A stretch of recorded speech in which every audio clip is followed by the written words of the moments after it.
첫 번째 소식입니다. 애플페이가 올해 늦어도 내년 초에는 출시할 걸로 기대되지만 도입 과정에서 여러 가지 어려움이 있다는 소식이 업로드되었습니다.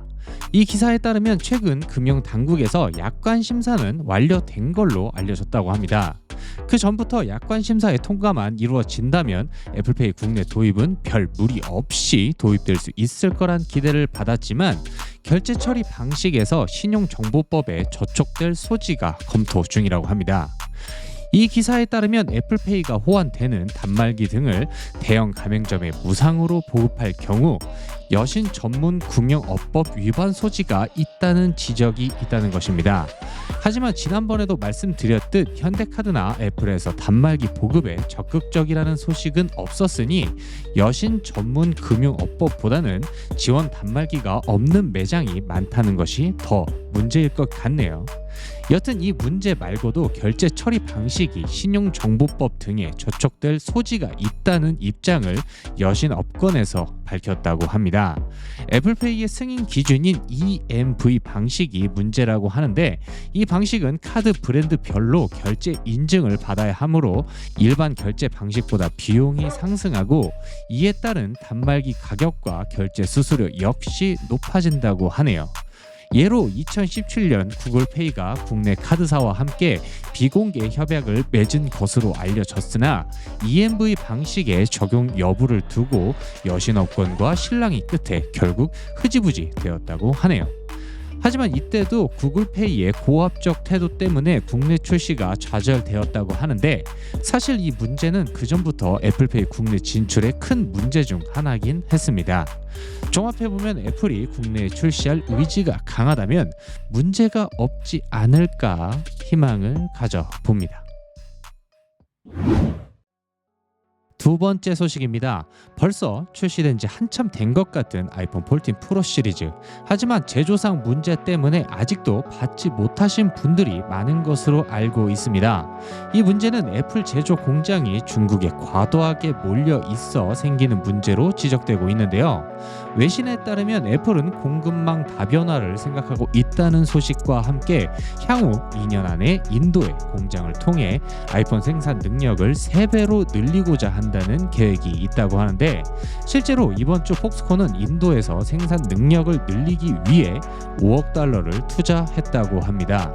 그리고 이미 인도에서 아이폰 14를 포함 여러 아이폰 모델을 생산하고 있으며 추가로 아이패드를 포함한 다른 제품도 생산을 할 계획이라고 하네요. 애플은 기대 매출이 큰 연말 연시를 앞두고 공급에 크게 문제가 생겨 고민을 하고 있는데요. 아무래도 올해 안에 정상적인 공급은 어렵지 않을까 생각되네요. 세 번째 소식입니다. 이번 아이폰을 건너뛰고 다음 아이폰을 기다리시는 분들 중 가장 큰 이슈로 손꼽는 것이 바로 USB-C 적용일 텐데요.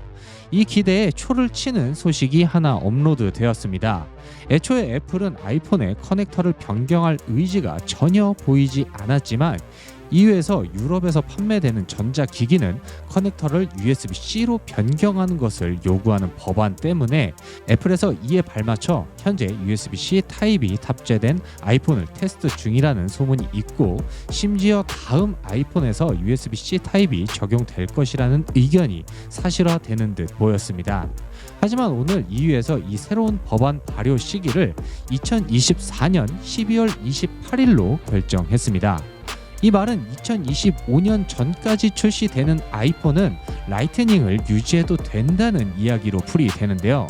그렇다면 애플은 내년은 물론이고 내후년까지도 라이트닝을 유지해도 된다는 이야기가 됩니다.